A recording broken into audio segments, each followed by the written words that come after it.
నేను రక్షింపబడిన రోజుల్లో జీన్స్ ప్యాంట్, అంటే ఆ రోజుల్లో జీన్స్ ప్యాంట్ కొంచెం బూట్ కట్ ఉండే జీన్స్ ప్యాంట్ ఉండేది. నేను బూట్ కట్ వెయ్యను అని చెప్పాను. ఎందుకు అని అంటే అది ఫ్యాషన్ అన్న. నేను దేవుని బిడ్డ హై, నేను వెయ్యను హై. పాత రకమైన బట్టలు వేసుకొని పోవాలి. ఎందుకు? బుద్ధిమంతుడు పాస్టర్ కా బచ్చా హై. అవునా కదా?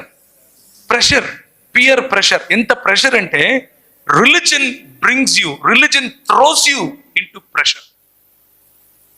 అందుకనే చాలా మంది యవనస్తులు యేసు ప్రభు దగ్గరికి రావాలంటే రారు.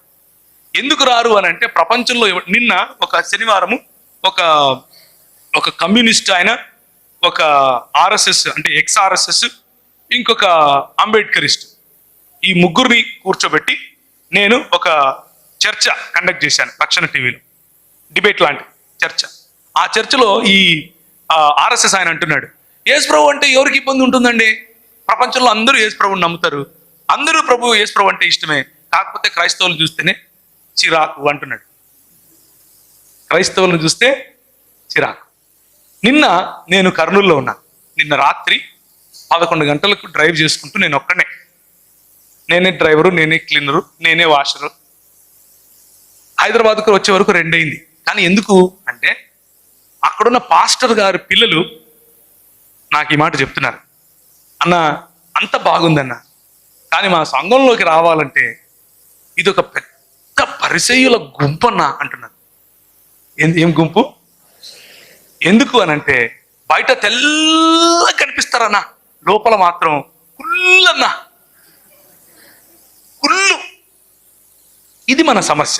ఎక్కువ మంది యంగ్ పీపుల్ ఎందుకు యేసు ప్రభువును వెంబడించడానికి దూరంగా ఉంటారు అని అంటే వాళ్ళకు కావలసిన ఫ్రెండ్షిప్ దొరకదు, వాళ్ళకు కావలసిన రిలేషన్షిప్ సంఘంలో మనం ఇవ్వలేకపోతున్నాం.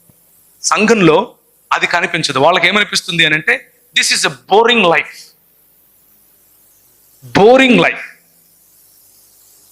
ప్రభు ఒకరోజు, నేను క్యాట్ కోసం ప్రిపేర్ అవుతున్నాను.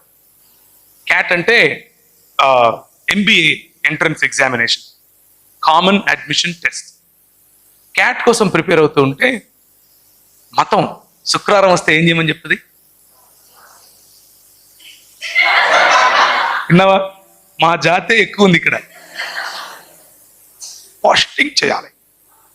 పోస్టింగ్ చేయడం కోసం అంటే అలాగే పలికేవారు మా సంఘంలో, పోస్టింగ్ చేస్తున్నావా బ్రదర్? అన్న చేస్తున్నానా?